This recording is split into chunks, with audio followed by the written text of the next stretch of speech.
আত্মহত্যা যদি মহাপাপ না হতো, তাহলে অনেক আগেই চলে যেতাম এই দুনিয়া ছেড়ে।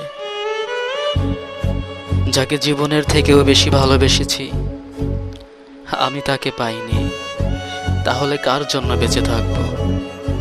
চেয়েছিলাম তোমার সাথে সারা জীবন থাকব, কিন্তু আমার সেই ভাগ্য আর হলো কোথায়?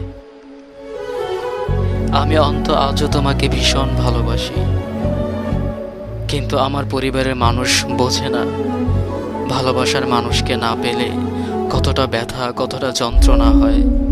বেঁচে থাকতেই ইচ্ছে করে না। তারা কেন বোঝে না ভালোবাসার মানুষ আসলে কি?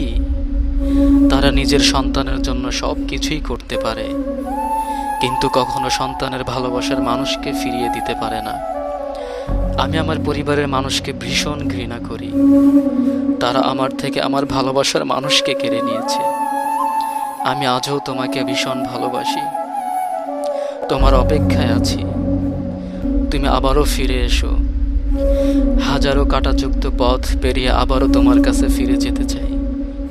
আমি আগের মতোই তোমাকে ভালোবাসবো। I miss you.